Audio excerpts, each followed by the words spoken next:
El coronavirus. ¿Qué es el coronavirus?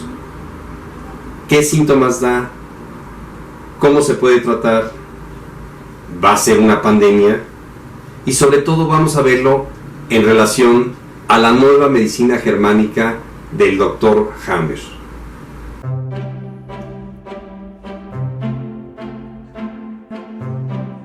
El coronavirus se descubrió en 1960. Eso no quiere decir que a partir de ese día o de ese año empezó a desarrollarse el coronavirus. Esto quiere decir que el coronavirus ya existe tal vez desde mucho tiempo atrás, tal vez décadas, tal vez cientos de años, tal vez miles de años, tal vez desde que la célula existe. Las células, ya sea vegetales, animales o humanas.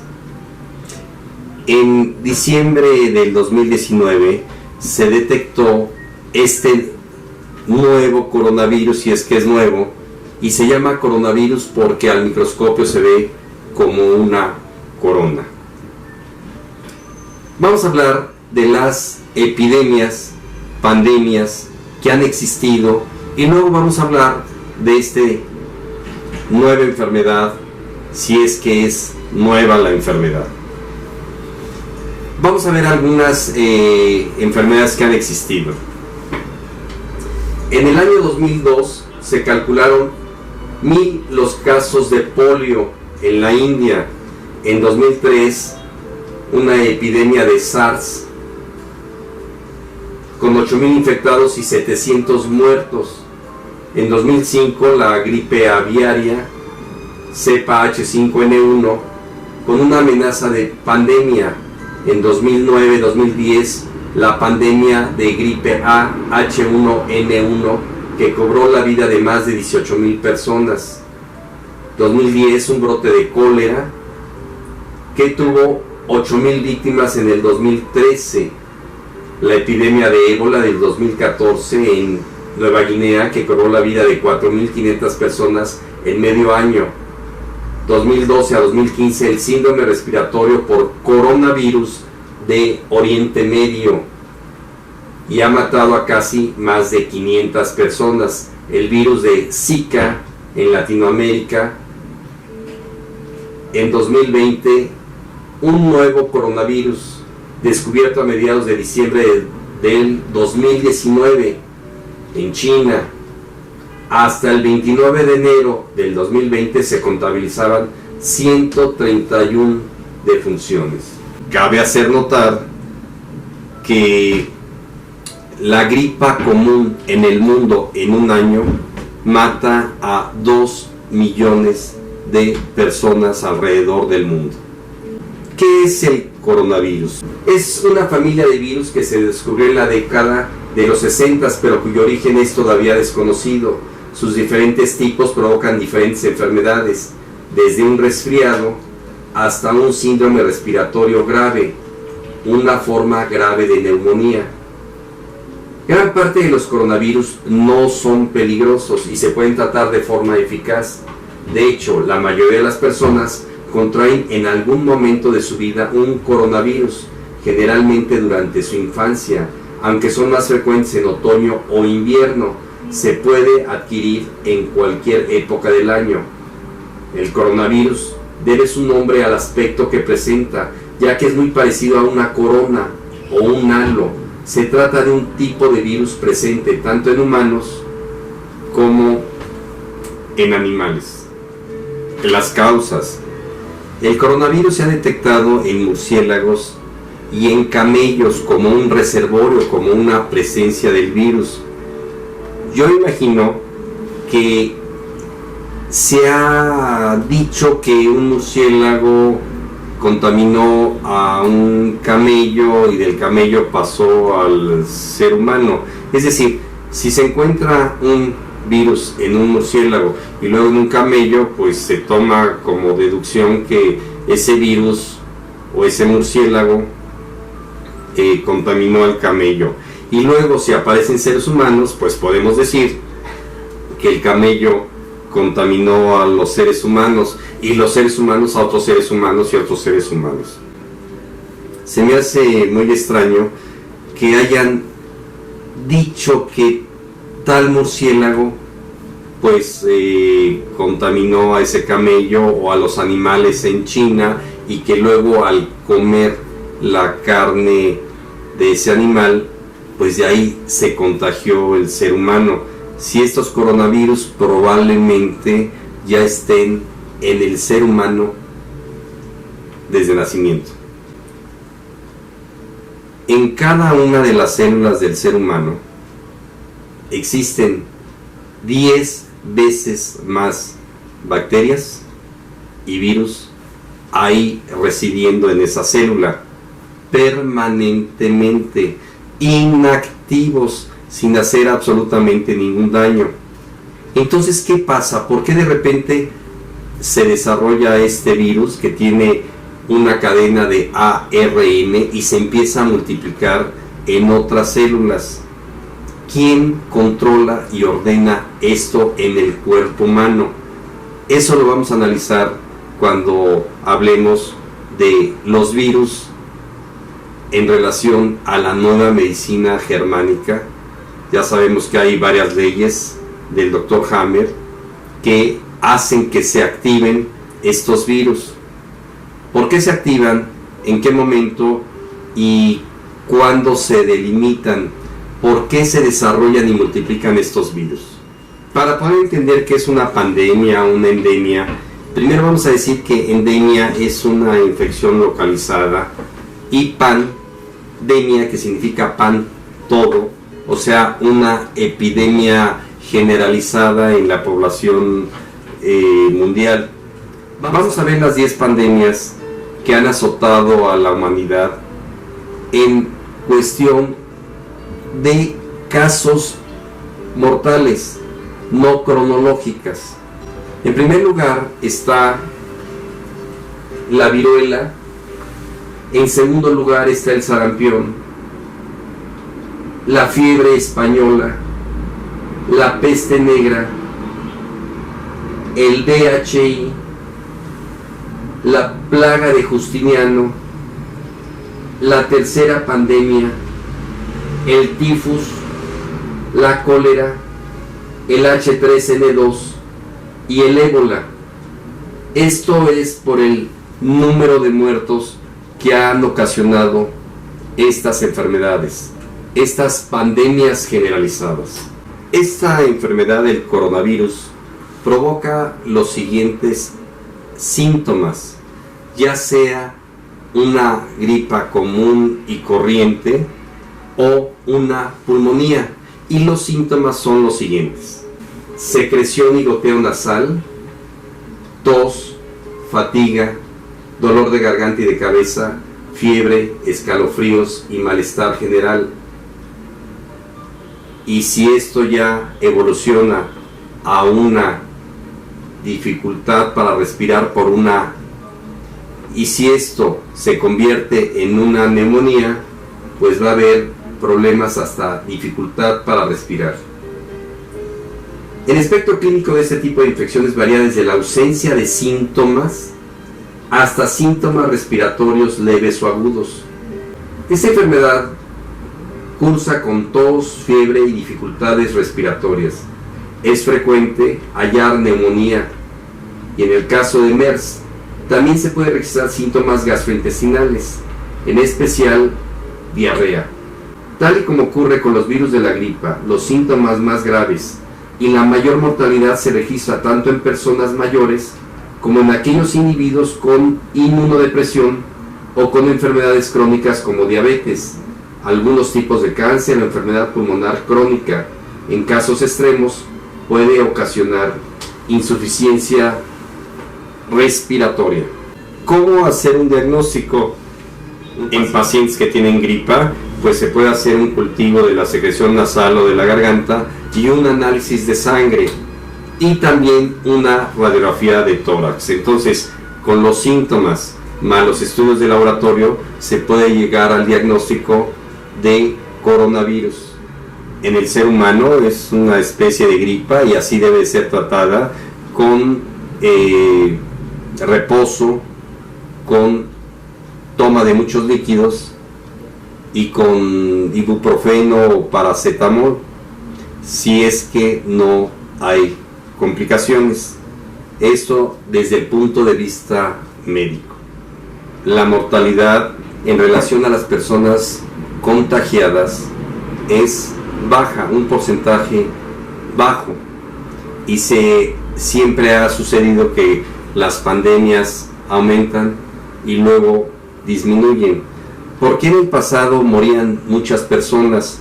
Pues porque eran personas desnutridas, porque había mala higiene, insalubres, no había drenajes, no había agua potable purificada, y las condiciones de nutrición del paciente pues eran muy bajas, y por eso la mortalidad era muy grande.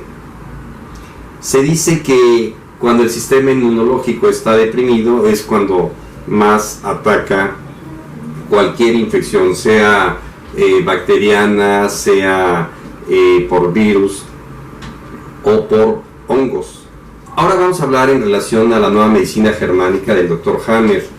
Recuerden que debe de haber en todas las enfermedades, ya sean físicas o mentales, las 5 leyes biológicas, y sobre todo cuando hay un conflicto, que debe ser un conflicto altamente traumático, inesperado, vivido en soledad. Esos son los 4 criterios de la primera ley de Hammer. Recordemos que una de las leyes del Dr. Hammer habla de la ley ontogénica de las enfermedades. Es decir, recuerden que un óvulo fecundado se va a reproducir en 3 capas: endodermo, mesodermo y ectodermo. En el ectodermo, de aquí se derivan varios tejidos u órganos, pero en el caso de los coronavirus, para poder entenderlo, las mucosas son derivadas del ectodermo: la mucosa nasal, la mucosa de tubo digestivo, los recubrimientos como las meninges, etc. En la tercera ley del Dr. Hammer, la ley ontogénica de los tumores, vamos a analizar lo siguiente. Cuando hay un conflicto, un DHS, se activa la simpaticotonía, de tal manera que el paciente empieza a entrar en una masa conflictual, y si resumimos, en el cerebro antiguo hay aumento de la función, proliferación celular. En el cerebro nuevo vamos a encontrar ulceraciones, es decir, en el tronco cerebral y cerebelo hay aumento o reproducción de células cuando hay un conflicto, según el tejido de donde venga ese órgano. Y en la corteza cerebral del ectodermo va a haber ulceración en la primera fase, es decir, cuando un paciente tiene un conflicto, va a haber ulceración, va a haber disminución de células en las mucosas, en este caso de la mucosa nasal o bronquial del pulmón, de tal manera que cuando el paciente resuelve su conflicto, en la primera, en el tronco cerebral y cerebelo, va a haber la destrucción de esas células, y en el tronco cerebral va a haber la regeneración de esas células, va a haber la expulsión de las células muertas. Los tejidos, en este caso las mucosas del ectodermo, si hubo una ulceración en la fase de reparación, va a haber una reestructuración, una especie de cicatrización, reproducción celular. Y esta reparación, dice el Dr. Hammer, es por los virus y algunas bacterias también, mientras que en los controladores del cerebro antiguo, del tronco cerebral y cerebelo, va a haber bacterias, presencia de bacterias para la restitución y regeneración de estos tejidos y de estas áreas enfermas. En el caso de la corteza cerebral o los órganos que de ahí se derivan, como son la mucosa nasal o la mucosa bronquial, en esas áreas, en la fase de conflicto, va a haber ulceración de estas células de esta área de la mucosa, y esto en la fase curativa, en la fase post-conflicto, va a haber una regeneración, una proliferación celular, de tal manera que aquí va a haber el desarrollo y la presencia de virus para poder controlar, para poder lograr esta reestructuración. Es decir, en la fase de curación correspondiente al tronco cerebral y cerebelo, en sus relés, en esos focos de Hammer que están controlados en estos tejidos, va a haber la presencia de bacterias u hongos, mientras que en los controladores cerebrales del cerebelo, de la corteza, de los controladores de la corteza cerebral, va a haber presencia y desarrollo de virus y en algunos casos también de bacterias, de tal manera que cuando pasa el conflicto, el cerebro desactiva esos virus o esas bacterias. Es decir, en la fase de curación, el cerebro va a estimular la reproducción de virus que ya existen, no que ya llegaron porque esos virus están presentes desde antes. Es decir, si tomamos a 100 personas o 1000 personas y les hacemos, por ejemplo, un exudado faríngeo, vamos a encontrar estreptococo, estafilococo, neumococo, sin ocasionar ninguna enfermedad. Si tomamos a una persona o a muchas personas y les hacemos análisis de virus, vamos a encontrar que esos virus ya están presentes en las células sin ocasionar ninguna enfermedad ni ninguna molestia. Pero cuando se produce un DHS, un conflicto emocional, el síndrome de Dirkhammer, que lo habla muy bien el doctor Hammer, en ese momento el cerebro va a activar los virus que ya están ahí presentes, de tal manera que no llegaron los virus, sino ya estaban ahí los virus, y en un momento determinado fue necesario activarlos. ¿Y qué es lo que lo activa? Un conflicto emocional.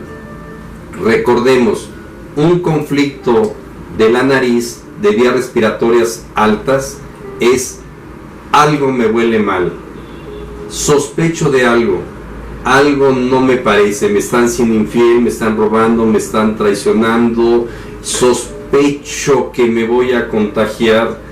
¿Cuántas veces un hombre o una mujer tiene gripa, besa al novio o a la novia y no se contagia? Le pasó los virus.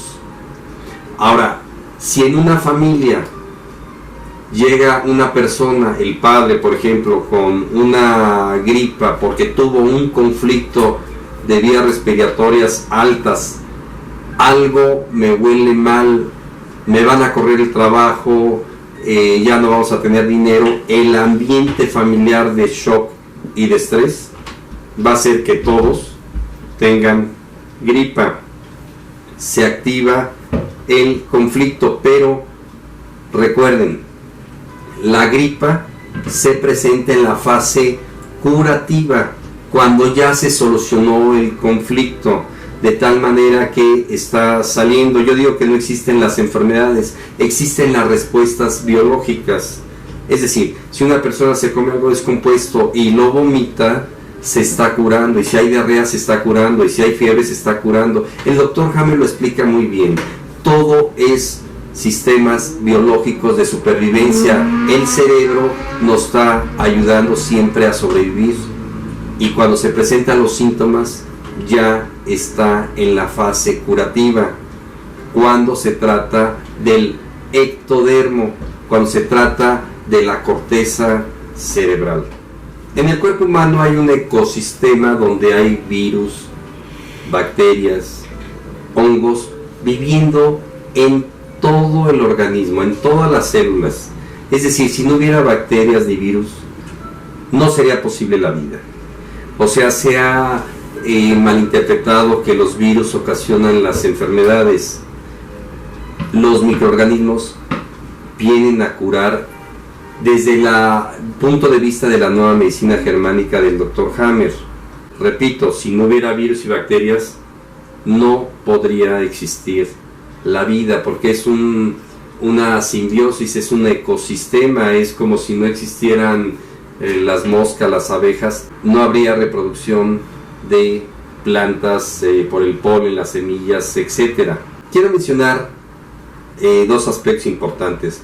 Lo que tú crees, lo vas a crear, y el miedo y la creencia van a provocar enfermedades. Si yo le meto una cuchara de un hepatítico a una persona, le da hepatitis por su miedo y su creencia, y ya que se cure, le digo no tenía nada la cuchara. Es decir, se activó el miedo y el pánico. Imaginemos que ustedes están en una comunidad donde hay ébola y ustedes entran con pánico de contagiarse y de enfermarse, y estuvieron ahí una temporada. Va a empezar a desarrollarse los síntomas del ébola, porque muchas personas han vivido en esas comunidades y no les ha dado ni ébola ni SARS, el síndrome agudo respiratorio. Deje también comentarles que la gripa, la neumonía, el coronavirus son enfermedades autolimitantes. Muchas personas no van a tener absolutamente ningún síntoma. Otras personas van a desarrollar una gripa, otras personas una pulmonía, y otros se van a morir. ¿Por qué? Por el miedo y el pánico. Recordemos que una pulmonía, un problema de cáncer de pulmón, da por miedo a la muerte. Si a una persona le ponemos una bolsa de plástico en la cabeza, empieza a sentir una angustia, un miedo a la muerte, inmediatamente va a haber una reproducción celular y puede producirse un cáncer de pulmón. Si le quitamos la bolsa, esto se revierte y se cura. Si se queda con el pánico y el miedo, va a seguir la reproducción celular. En el caso de una neumonía, es un miedo, un pánico menor. Imagínense que ustedes estén en contacto con el diagnóstico, porque el diagnóstico mata, con el diagnóstico de otra persona que tiene tal o cual enfermedad, va a desarrollar ese miedo a la muerte y le va a dar pulmonía. Por eso, resumiendo, cuando es un proceso de vías respiratorias, de algo me huele mal, sospecho de algo, va a haber problemas de vías respiratorias altas, neumonía, va a haber procesos de vías respiratorias altas, una gripa. Pero si yo tengo miedo a la muerte, me enfrenté con una persona que estaba enferma de una enfermedad que yo considero que es mortal, voy a entrar en miedo y pánico de tal manera que se va a desarrollar una neumonía o una pulmonía. ¿Por qué dice que existe un periodo de incubación? Porque si yo voy a China y regreso a mi país y luego me dicen que estuve en China y que estuve en la ciudad donde se están creando esta enfermedad y que se están muriendo personas, voy a entrar en pánico, con miedo a enfermarme y con miedo a desarrollar esa enfermedad. Y si tengo sospechas de que me va a dar gripa, pues voy a tener simplemente una gripa. Pero si tengo temor a que me dé una pulmonía y que me voy a morir, voy a desarrollar esa neumonía. Para poder comprender esto mejor, vamos a hablar de la tuberculosis después de la Segunda Guerra Mundial. En la Segunda Guerra Mundial pues hubo miedo a la muerte por las bombas y demás. Cuando termina la Segunda Guerra Mundial, la persona ya pasó de ese pánico de muerte. Pero ¿qué es lo que sucede? Cuando hubo miedo a la muerte, hubo ulceraciones de los bronquios del pulmón, de tal manera que cuando termina la guerra mundial y ya está tranquilo el paciente, se empieza a reparar esos tejidos, y aquí lo hace por medio de bacterias de tuberculosis. Y entonces el paciente, cuando empieza a toser y expulsar sangre y tejidos en la fase curativa, ve sangre y asocia: algo me pasó, me contagiaron, me voy a morir, y desarrolla la tuberculosis y hasta un cáncer pulmonar. O sea, el cáncer pulmonar después de la Segunda Guerra Mundial aumentó. Cuando la persona, en aquella época pues no había vacunas de la tuberculosis, o había pocas personas que podían tener esta accesibilidad a antibióticos y demás, o vacunas, pues lo que hacían cuando se curaban era una caverna tuberculosa, y se curaban, quedaban hoyos porque destruyó todas las células del pulmón en esa área y quedó curado.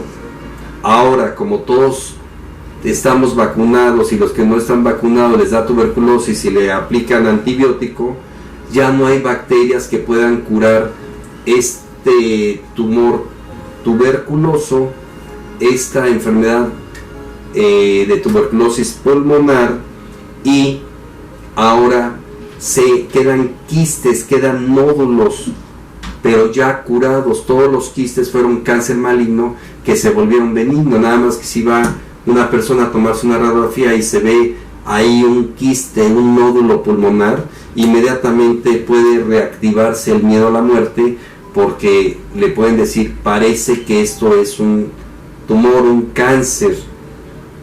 El cáncer maligno se vuelve benigno, pero lo benigno ya no se puede volver maligno porque ya fue. Puede haber nuevos conflictos que ocasionen nuevos tumores y que vuélvase a producir la misma enfermedad, pero es un nuevo conflicto que va a desarrollar un nuevo caso, en este caso de tuberculosis. Si a una persona le ponen una pistola en la cabeza, que es lo mismo que le digan: usted, paciente, tiene un tumor, un cáncer, ¿cómo carambas le quitamos el diagnóstico? El shock de diagnóstico. Si a una persona le decimos: tiene usted cáncer pulmonar, por ejemplo, ¿qué va a pasar? Que se va a enfermar, va a desarrollar ese tumor, y después de un mes, 2 meses, le decimos: me equivoqué, no es cierto, era broma, estaba experimentando, usted no tiene nada. Desarrolló ese tumor por el miedo a la muerte, lo mismo que si vivió un conflicto de miedo a la muerte por una pistola en la cabeza, por ejemplo. Entonces, volviendo a repetir, si una persona tiene gripa por el coronavirus y le dicen: se están muriendo como moscas en tal lugar o en tal país, y tú te contagiaste de eso, entra en pánico de muerte, y entonces va a desarrollar el cerebro una reproducción bacteriana por el miedo a la muerte.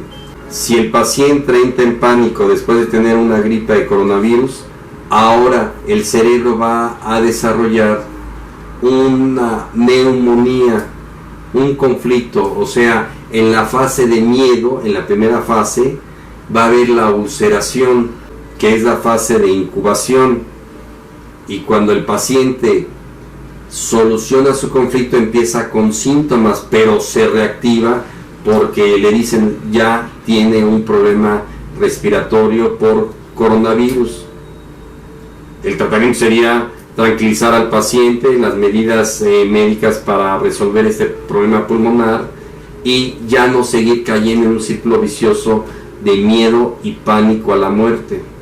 Imaginemos a una persona que tiene un cáncer de próstata o un cáncer del hígado y le dicen usted tiene cáncer, y inmediatamente le tomamos una radiografía de pulmón, sale normal. Pero como el diagnóstico mata, viene el shock del diagnóstico, y si para él el diagnóstico, el nombre cáncer es igual a muerte, va a desarrollar un cáncer pulmonar. Entonces 6 meses después le toman una radiografía y sale en un TAC que tiene cáncer de pulmón y le dicen que fue una metástasis hacia el pulmón. No existen las metástasis, son nuevos tumores. No hay mamas creciendo en el pulmón, ni próstatas creciendo en el pulmón, ni hígados creciendo en el cerebro, ni hígados creciendo en la piel. Esto ya lo hemos hablado y quiero decirles que no existen de nueva cuenta metástasis, son nuevos tumores, de tal manera que el virus de coronavirus no se vino de la nariz e invadió ahora el pulmón. Es un nuevo conflicto. Vuelvo a repetir, algo me huele mal, miedo a la muerte. Resumen, el coronavirus es una enfermedad viral que le activa el cerebro en la fase de reparación, que este virus ya estaba, todos tenemos virus, que si hay mutaciones de virus, pues tal vez haya mutaciones de virus, pero el cuerpo es el que lo va a activar cuando sea necesario en la fase de reparación, según la tercera ley de Hammer ontogénica de las enfermedades, de tal manera que no hay que tener ni miedo ni pánico. Y si se presenta la enfermedad médicamente, pues tratarla como ya dijimos, pero también tener calma, tener tranquilidad y saber que todas las pandemias han desaparecido. Los virus existen en todas las células del cuerpo. No se puede vivir sin virus y bacterias. Y entonces vivamos sin conflictos o solucionemos estos conflictos y vamos a estar sanos y sin ninguna enfermedad ni ninguna emoción que desarrolle este tipo de enfermedad. Muy bien amigos, les habló el Dr. Coutinho de la Clínica de Medicina Biológica, medicinabiológica.mx. Nos vemos en el siguiente video.